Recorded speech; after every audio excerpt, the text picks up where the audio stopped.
Hi, welcome to Hollywood. This is Joshua Runyon. And my name is Carter. How y'all doing today? Basically, the idea of this podcast, certain movies are not really well accepted after they come out, and we're like, how could it have been differently? You may agree with our decision on how it should go. You may not, but that's the roller coaster, I guess. And our first movie we're going to discuss is Superman Returns, which is a sequel to the original Superman films starring Christopher Reeve. Well, it was kind of a sequel, in my opinion. They kind of picked up right after Superman 2. Correct. Yeah, It was Singer wanted to just go ahead and be like, we live in an alternate reality where 3 and 4 didn't happen. I wish we lived in that reality. What's wrong with 4? 4 is legendarily bad. I'd rather watch like Ang Lee's The Hulk than Superman 4. I'd rather watch Superman 4 than I would Batman and Robin. At least Batman and Robin has camp. Superman. No. Yes, no. Bat credit card, no. True, I give you that. And for those that don't know me, I have never seen Batman and Robin the entire way through. I cannot make it past the part where he pulls out the Bat credit card. I become so enraged that I have to stop what I'm doing or else I'm going to throw my TV out the window. But his credit card never expires. It says forever. Oh, God. Son of... No. Yeah, Superman 3 I don't think is as bad as a lot of people say. Richard Pryor is always pretty good. Richard Pryor was good in everything. He was Richard Pryor. And then they used the plot from Superman 3 and used it in Office Space. And that was pretty entertaining. So, Superman 3 wasn't that terrible. No, it wasn't that terrible. Well, we're getting off track here. Oh. Superman Returns. Basically the plot, Superman has been absent from Earth for an extended period of time, probably about 5 years, I would say. Yeah, 5 years. Out because some scientist at Star Labs told him that the remnants of Krypton were floating around and he could take a spaceship and go look for it or something. Yeah, they never really explained if he went in a ship or if he flew there. I don't think they really covered that. It really didn't, and and he returns to Earth. Was he in a ship or was he riding a meteor? I think he may have been riding a meteor. I've never known Superman to sit there and ride meteors across the stratosphere, but hey, whatever. But after that, he comes back and it's like, hey, surprisingly, at the same time, Lex has acquired, multi-millions again by duping an old woman out of her money, which, if my memory serves me, the old woman whom he duped out was actually Lois Lane in the original series with George Reeves, if I'm not mistaken. Yes, Noelle Neal. Yeah, that was a little, shout out to classic Superman fans, and I do remember watching that show as a kid on Nick at Night and reruns. That was a pretty good show. It was for its time. For its time, and what they were trying to accomplish with 1950s, 60s, TV effects, but it was a good little homage right there. And he comes back and Lex is meticulously at it again right when Superman comes back. Their timing it together is really awful. And also, Clark Kent reappears at the same time. No one notices. It's like, hey, I've been gone for 6 years in the deep jungle of Africa or something. Exactly. And, lo and behold, we show Lois. Lois as a kid. Yes. That, supposedly her fiance's kid who, I'm not sure why Cyclops was in that movie. I guess Bryan Singer liked working with him, I would assume.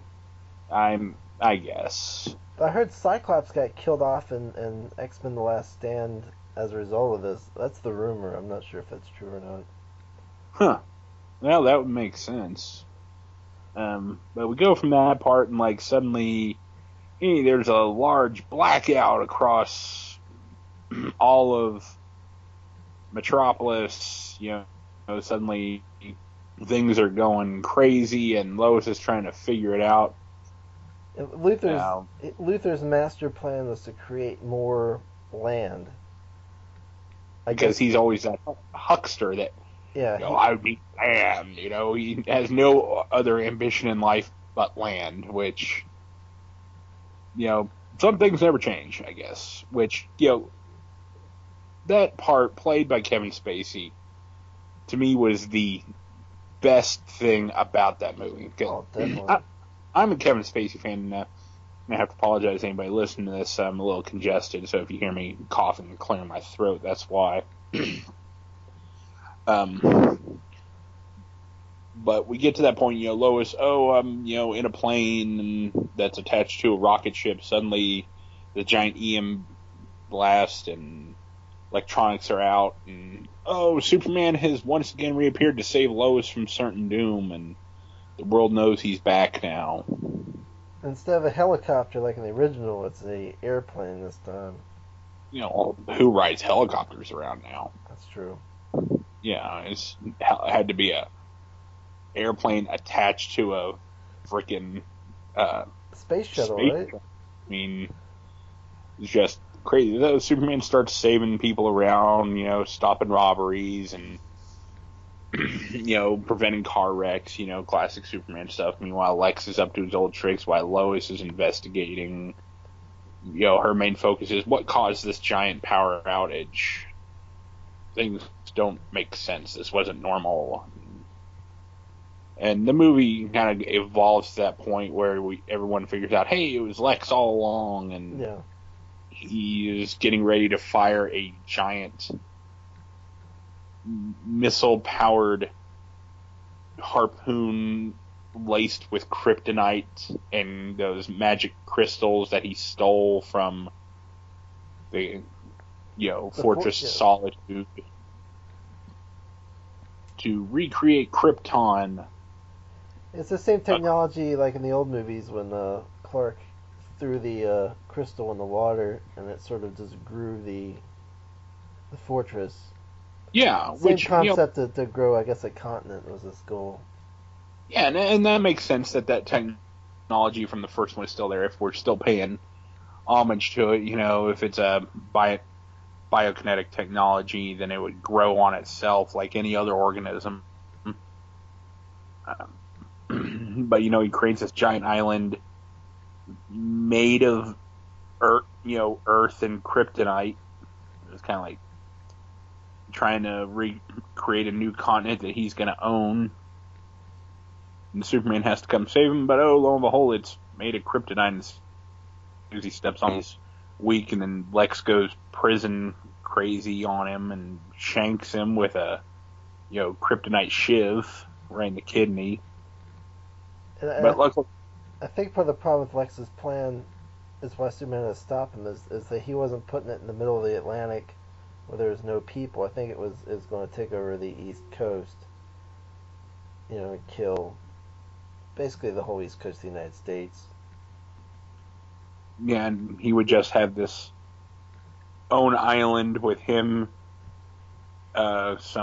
his crazy girlfriend Kitty, and 2 henchmen or 3 henchmen, and they were going to take on the world that way somehow. And Superman gets shivved and he's in the ocean, but Lois is there to save him with her boyfriend and her kid, and they prop him up in a plane and perform surgery on him, and save him.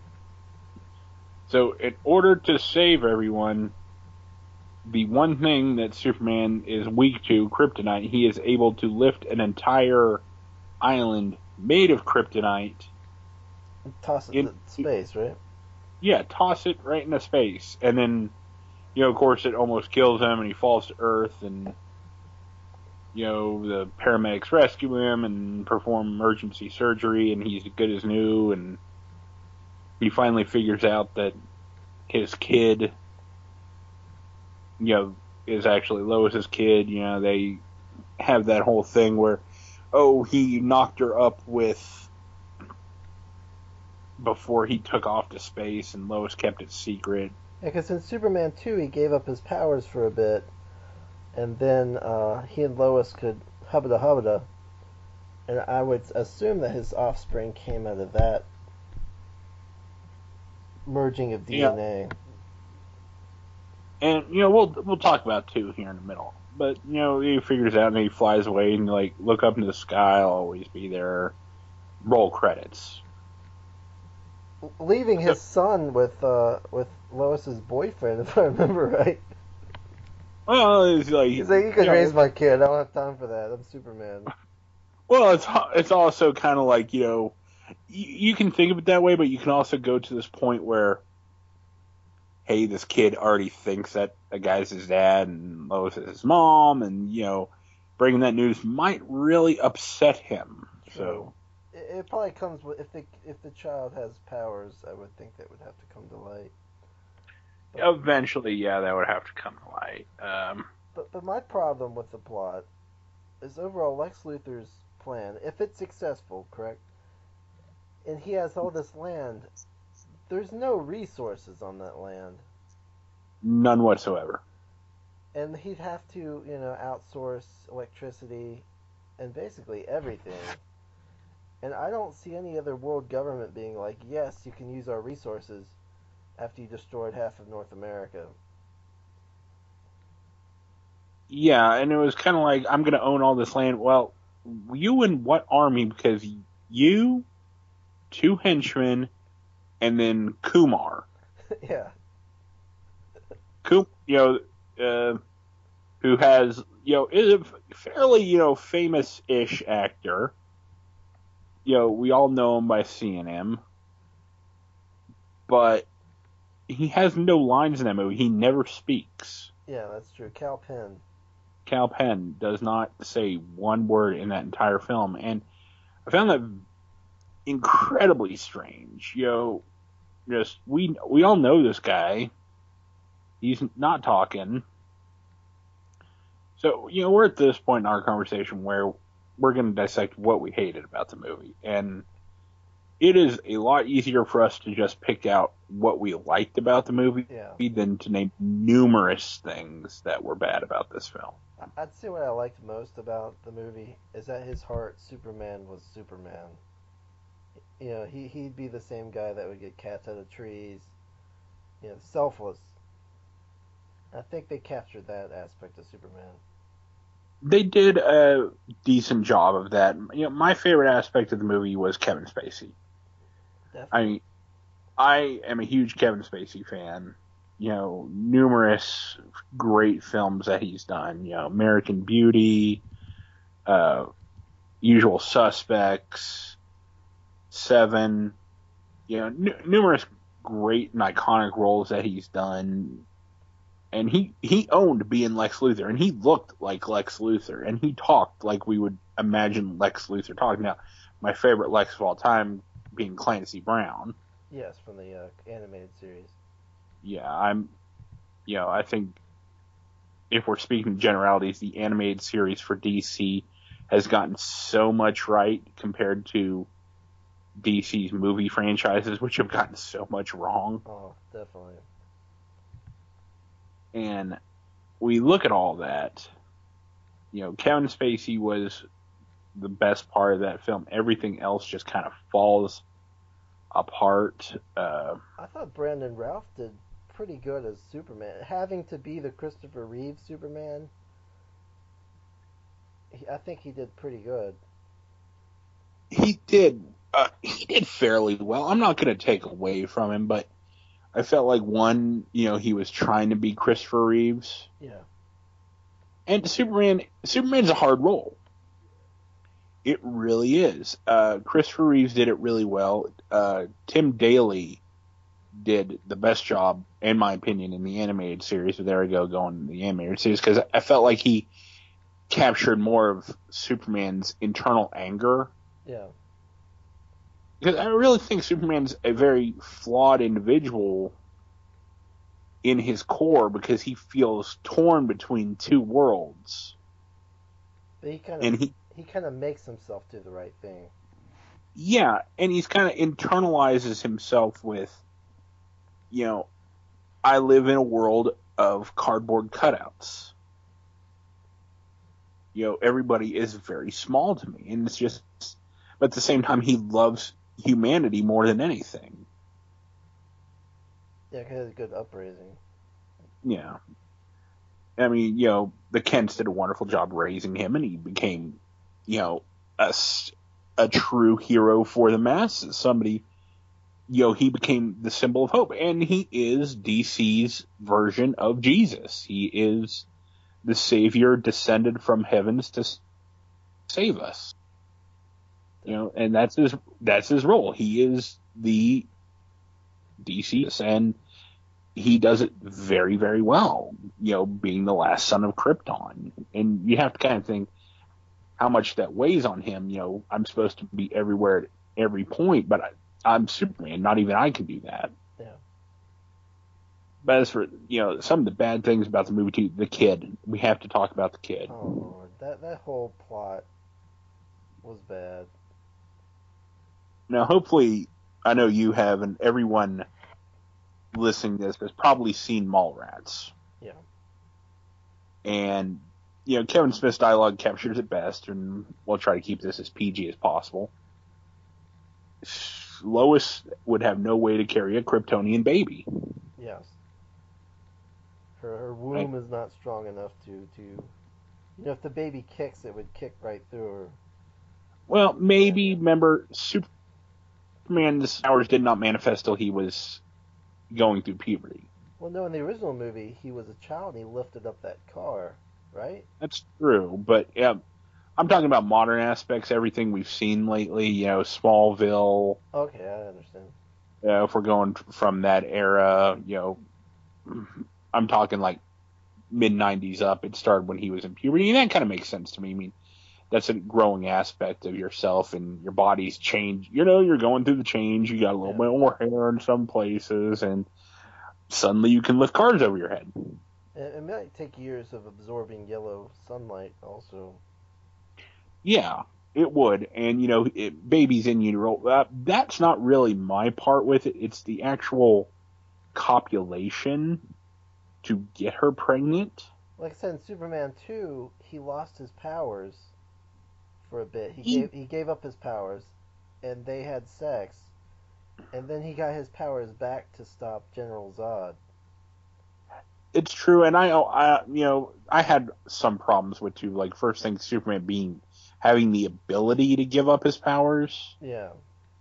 I mean, that was just like, it's not a light switch. You can't turn it on and off, but whatever. Superman 2 also had, the cellophane S coming out of his chest to wrap up one of the Kryptonians. Yeah, I have no idea what that was about.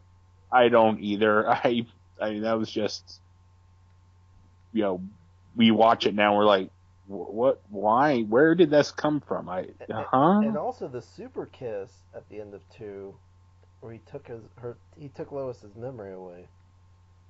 That too. And there was also in 1, I need to reverse time, so I'm just going to reverse the rotation of the Earth. I'm pretty sure time travel doesn't work that way. He just kill everyone on the planet.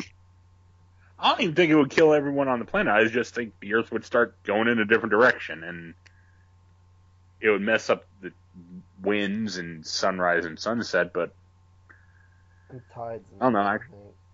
But also, Kryptonian DNA, would that be able to, I mean, you're talking about species to species breeding, and it's just, But beyond that, let's say he does have a child. Do we really need a child in the Superman movie like that? I mean, I'm not big on children being introduced into an adult's movie, you know? I mean, and it's a very rare case where a kid can make a case for being there. It's like little Anakin in episode 1, you know, fell flat. Short Round and Indiana Jones 2. Yeah, Short Round, for the love of God, Short Round. Of course. And so many other things just fell flat with that, but that kid just that. And he wasn't even a good actor. He was just kind of like, had this horrible look on his face the entire time. Like, yeah. I'm completely lost. What is that, a camera? I don't know what cameras are. Yeah, but other than, that kid, the script itself was bad. Yeah. And just Superman being able to lift, and, Superman is deathly allergic to kryptonite, it'll kill him, but I can lift an entire island made out of the substance into space. Willpower, I guess. And it will only almost kill me, and I'll fly out of the universe onto the ground in the Central Park or whatever park is in the middle of Metropolis. Yeah, he didn't even try to put on like a radiation suit or anything. Yeah, you think at Star Labs, if they were able to tell him that pieces of his home planet were there, we can afford you a new suit. Just some smart planning. And that's the problem a lot of people have with Superman as a character, is that he's too powerful, as there's no problem big enough to stop him. And to that point, if you look in the comics, there really hasn't been, not even Doomsday. Doomsday didn't kill him. He put him into a Kryptonian sleep where his heart beat only once a day to preserve his body, and and that's another discussion for another episode, the death of Superman. But just so many bad things. I mean, Josh, what would you have done differently? We're going to keep in mind that we're keeping the returns aspect, correct? Yeah, we're keeping the returns. Let's say that Warner Brothers is like, okay, he returns from 2. We're skipping 3 and 4, just like Bryan Singer did. Yeah. Okay. I would keep the Kryptonian aspect that he did go to Krypton, but he can fly. If he can lift that, he can fly through space. I would say that he would bring something back with him, and to me, that would be a computer virus, a literal virus, being Brainiac. Unknowingly takes Brainiac back to Earth. I'm glad that you said that. I kept thinking to myself, haven't we seen enough of Lex? Where's Brainiac? Exactly, and Superman needs something to punch. He can't punch Lex. Well, he could, but it's gonna go straight through him. Like, it'd be a short movie. Yeah, be like Superman just punches Lex, declares himself dictator of the world. The end. But I think Lex could have a role too. Have you ever read Alan Moore's Whatever Happened to the Man of Tomorrow? I have not. Okay, well, in one part, it's supposed to be the last Superman. Remember that they have Crisis on Infinite Earths?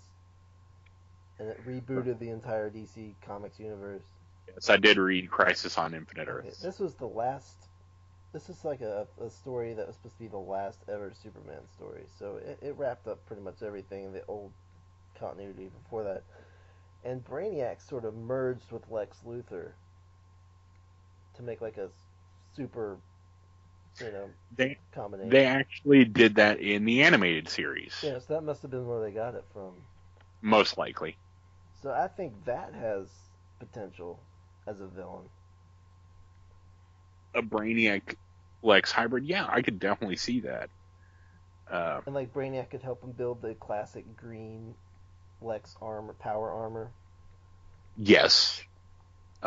Which I always liked that armor. I always liked the idea of Lex has been insanely jealous of Superman because Lex has all this power And, I like the idea of corporate Luthor, not the Yeah, villainous, I've been in prison, I'm a shuckster looking for land exactly. kind of guy. I'm the media mogul. I am, I've got LexCorp, Lex News. I'm a billionaire. What are you going to do about it? The public loves me. You see, I think of the 5 years Superman was gone, that Lex, without the Superman obsession, has built his life up. Yeah, I mean, he could have easily been done. And there are a lot of been stories in the comics where, Lex was a crook and a hoodlum and street urchin, what have you, and he builds his empire. And given Lex's vast intelligence, as he is one of the smartest people on the planet, he could have easily have done that in 5 years. Superman returns back, and blam, there's a giant LexCorp tower. Exactly.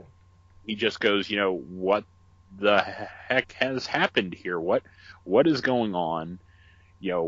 What has happened to my city? And it almost might have looked like the kind of dystopian future from Back to the Future Part 2. Yeah, with Biff Biff. taking over. Yeah. Mm-hmm. Things have kind of gone really poorly, and now Lex is in charge, and they don't not necessarily have to do it that bad where they're roving biker gangs around his tower, but at the same time you see it like Lex is everywhere. Lex pretty much owns Metropolis. And he's invested in computers and biotechnology and things like that. Yeah, but the one thing he couldn't be was he could not be more than human, and that always kind of drove him insane that Superman has all this power. And there's nothing Lex can do to compete with that. And that's where the, Lex green and purple suit came from, is he wanted to be able to fly and fight. And with Brainiac, he would have that ability. Yeah, especially if he took some of that kryptonite and, laced his armor with it. And also, if he's into bioweaponry and things like that, from Superman 2, the thing they didn't explain in the Richard Lester cut, Mm-hmm. the theatrical cut, Superman depowers the 3 Kryptonians, but they're still alive. So They are. I would think that the government or companies would take great interest. I mean, they're depowered, but they still have Kryptonian DNA. That's true. And, there could have been some, and that could have been another aspect, something you could have done, like Lex found out about the Phantom Zone and wanted to free Zod and his minions, and God knows what else was lurking in the Phantom Zone.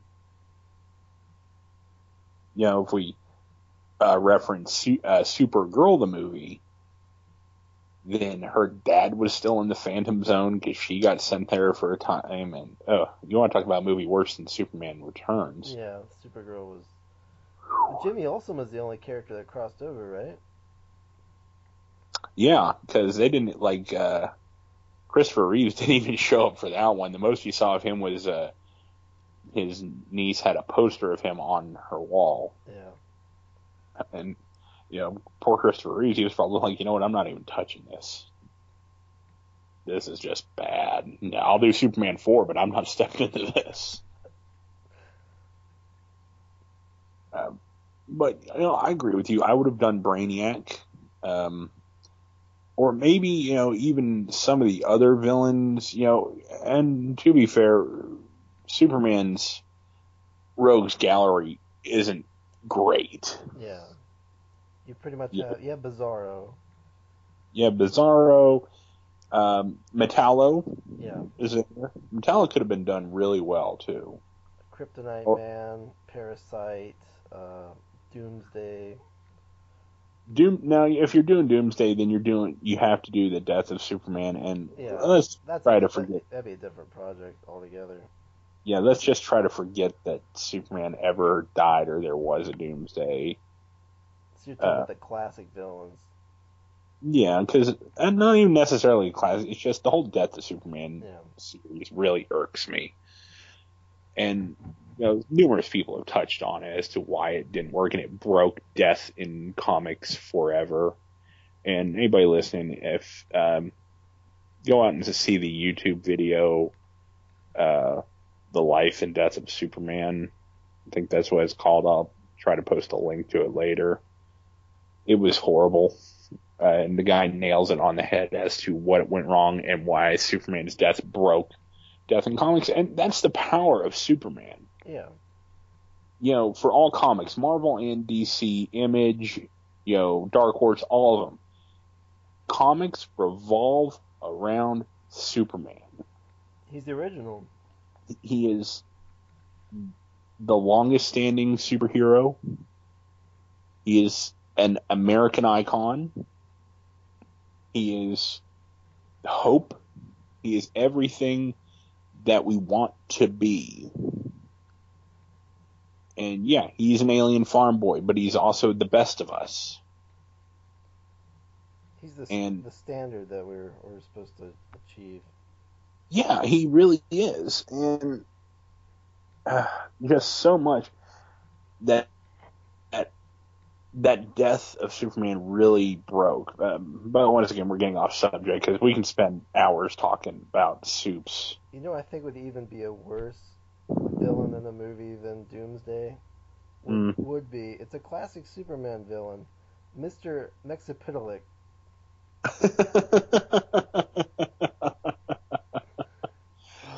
Yeah, that would have been a bad movie. Like, that guy works in small bursts.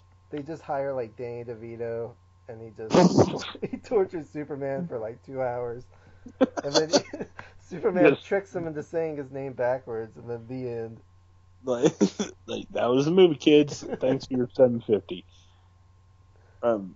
And yeah, that would have been horrible. And yeah, that character has been done well in different series because you only have to do 60 minutes on him. Yeah. And actually, it's like 40 minutes, 20 minutes worth of commercials. But I think Lois and Clark: The Adventures of Superman did an episode with him that was fairly decent. A lot of people hated that series, but at the time, that was the only superhero TV serial we had. And there are a lot of decent aspects. I mean, at the time, the most downloaded picture on the internet, and this is the early 90s internet, Took up 30 minutes. You had to pay for a minute by AOL. Yeah. But the most downloaded picture of the time was that picture of Terry Hatcher wrapped in the Superman cape, and that was a hot picture. Yeah, I remember that picture. Oh, that was a hot picture for his time. It's like she's wearing nothing but the cape, and everyone's just kind of like, yeah, John Shea was really good as Lex. I thought Dean Cain did a good job as Superman. Yeah, definitely. That show had a lot of potential, and it did what it could do with the budget that it had with ABC, and the standard effects at the time. But they were able to accomplish a good bit, and I think Bryan Singer really let us down. And Bryan Singer didn't want to do X3 because he wanted to do Superman Returns, and I can't blame him necessarily. Yeah. Because if you're looking at it, I've done 2 X-Men films already. This is my shot to do Superman, the greatest superhero of all time, in many people's opinions, not necessarily mine, but like you said, he's definitely the gold standard by which we all apply superheroes. There's so many different things, and let's say you don't even have it. You can have Lex. You can have Lex in again, and with the upcoming Batman versus Superman movie, Jesse Eisenberg has been cast as Lex, so Lex is back at it again. This time he's going to be a multi-billionaire startup kid, much like Mark Zuckerberg, but more evil. He's probably like an evil Tony Stark, I would think. Well, I think I read a rumor that they were gonna kind of touch on the youthful young billionaires club internet startup like Zuckerberg. Oh, okay. I've heard that rumor. That has not been confirmed because we haven't seen these scripts or anything. Yeah. But I was kind of remiss. I was hoping that they would recast Kevin Spacey. Like someone took a look and be like, okay, we know that movie sucked and we really need to distance ourselves from it. But Kevin Spacey was really awesome. Very true. But I'll cast Kevin Spacey in anything. He could. He could be Superman. Well, okay. No, that's pushing it. Or no. He'd be Now, if better than Nicolas Cage, and that's who they were. yeah. But that's yet another. That's yet another Well, episode. Nicolas Cage became Ghost Rider, Yeah, and that was an award-winning film. it won 5 Oscars, I think. It did. It won the Oscar for Best Movie of all time, ever. Take that, Citizen Kane. What? It wasn't Highlander? Highlander 2. Oh, God. Oh. We got to do a podcast about that one, too. Highlander 2. Highlander 2, like, what went wrong? Everything. To me, Highlander 2 is like the greatest practical joke of all time. Ugh. I just could imagine like hidden cameras set up in the theaters and just the disappointment of people that loved the first one. Ugh. But, if I were to do it all over again, I would have. I love the intro that Bryan Singer used because beautiful. Definite homage to Richard Donner's films. That original score using the kind of old school lettering and intro is beautiful intro. I would have kept that, but I wouldn't have done this whole Superman left for 5-10 years, whatever. I wouldn't have done that at all. I would have said, Superman's been in town, and it's kind of like, how America felt after the Cold War ended and after the Gulf War. We kind of had that good stretch of peace. Yeah. We weren't fighting any wars, and that's kind of how I would have. Like, Superman has privatized peace, to put in a Tony Stark reference. Because he can be, he can't be everywhere, but he can be there pretty fast. Mm-hmm. He's a first responder, and usually when people, armies see him, they just kind of lay down their weapons. Superman's able to talk him down, and he's like, listen, we don't need to do this. I'm Superman, listen to me. So to you, what breaks the peace? I would have gone with probably Brainiac, because you got to look for some outside interference. Or if we're not going to do Brainiac, then we're going to do Lex releasing Zod. Yeah. And of course, I see this whole Lex releases Zod, makes a deal with Zod, and they start beating Superman, but then Zod turns on Lex because Zod really doesn't need Lex at all. Or you could have Lex create Bizarro. It could be that's kind of close to Superman 4, but Bizarro is way better than Nuclear Man. Yeah, we were just kind of like Nuclear Man had fingernails of doom. Yeah, I just. I would think Brainiac would be the best choice. Kind of like do Independence Day versus Superman, almost. Yeah, they really could have done it that way. It would have been awesome, but we look at what was done now, and what's done is done. Yeah. And they followed it up a few years later with Man of Steel. Correct. And we'll tackle Man of Steel on another podcast. Yeah, because that's a reboot, which is a little bit different than the Superman Returns as a quasi sequel. Right, and it's a reboot that I won't let my kids watch, and I had a problem with that, but that's right. But all in all, that's what I would do. Brainiac comes down, and it could even be stretched out. I know it's the trendy thing to do a trilogy. Yeah. But it could. Brainiac could easily be a trilogy. Exactly. He could create Metallo or the other villains, and you wouldn't think twice about it.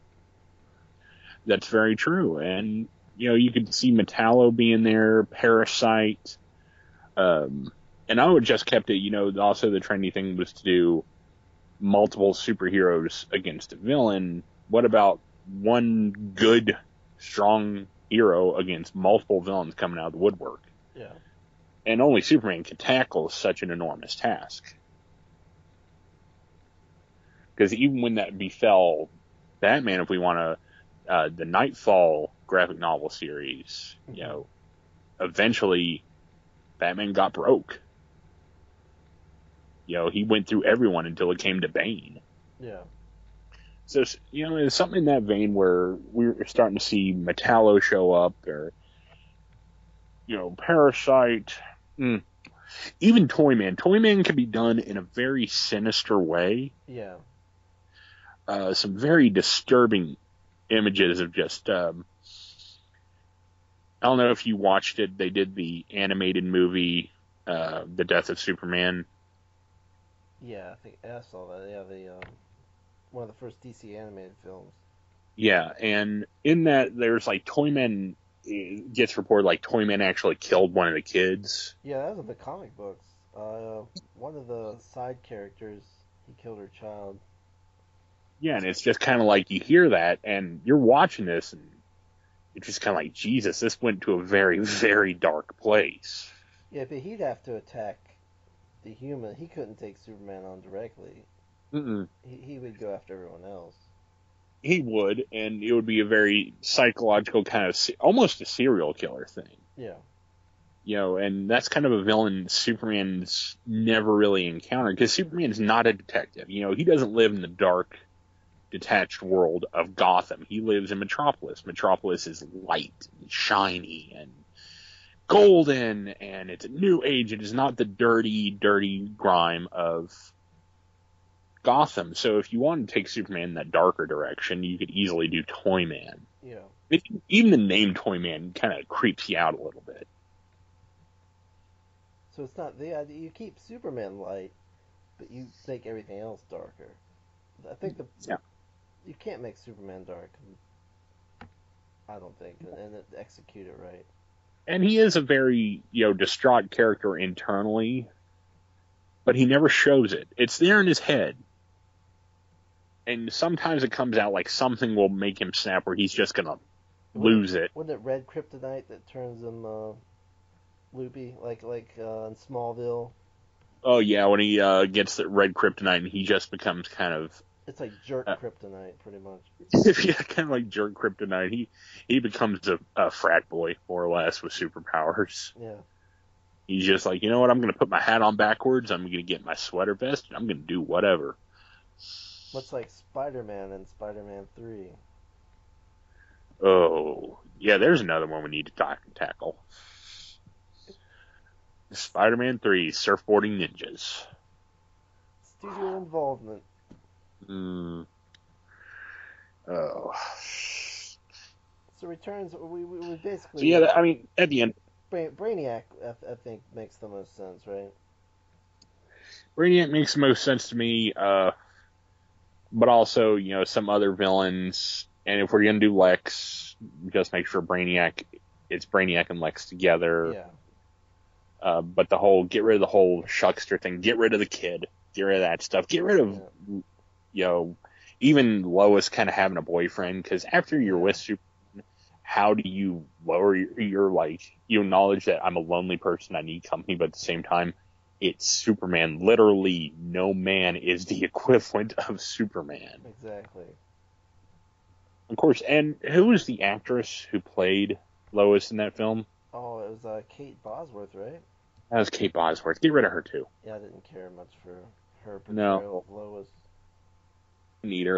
I would have gotten somebody in the vein of Terry Hatcher. I think Terry Hatcher really nailed being Lois. Yeah, I think Terry Hatcher did a better job than even Margot Kidder in the original Superman films. Bold statement, but I'll agree with you to that. I thought Terry Hatcher understood being Lois better. Maybe that came from the actress's internal persona, because a lot of times the best characters that can be portrayed are an extension of oneself. And with Terry Hatcher's career, she's only done really that and Housewives, that show on ABC. Her memorable appearance on Seinfeld. The debate whether her breasts were real or not. Yeah, well, that was a one-shot. I know. But that was very memorable. Probably one of the more memorable of Jerry's 1,800 girlfriends on that show. Yeah, that was a memorable role for her. But that's what I've got on it. Just doing all of that would have been an easy way to fix it. So we're going with Brainiac. We're going with Brainiac and Lex. Lex used to be the Shuckster because we're keeping the old continuity to some extent. but he's learned. He's evolved. This is an evolved Lex Luthor. Yeah. And they team up. I like the horrific idea of a physical merging between Brainiac and Luthor. I think it's creepy. I think it'd be a creepy visual. Yeah, that would be a very creepy visual, and it'd be a very hard opponent for Supes to conquer.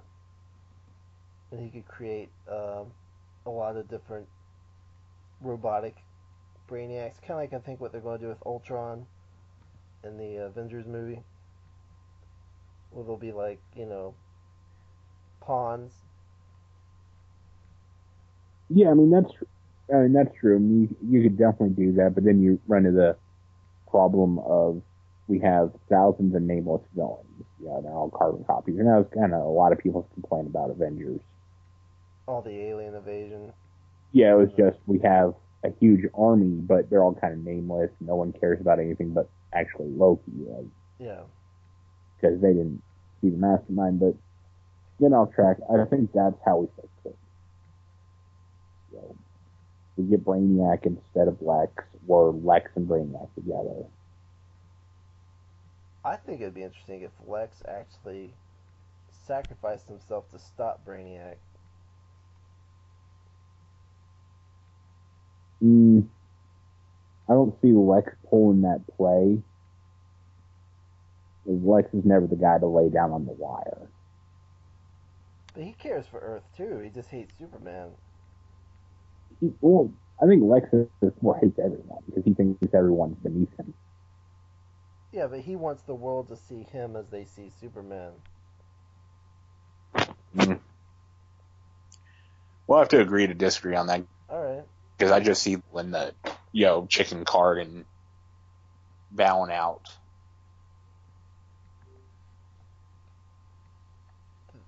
Just one opinion, though.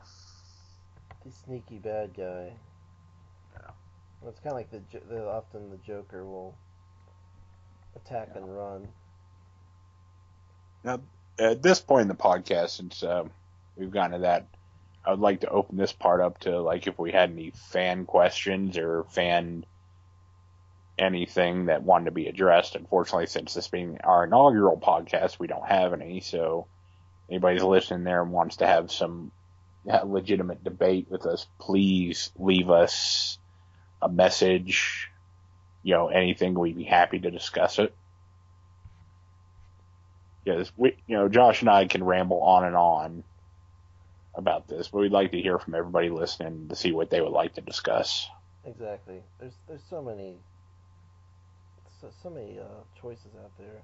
It's hard to tell what people like. No, I'll have to agree with you on that one. I think that about wraps it up for us. All right. All right, Josh, you got anything else to add to that? The only other situation I could come up with was to not only do a sequel to the original movies, but also a sequel to Smallville, which was going on at the same time.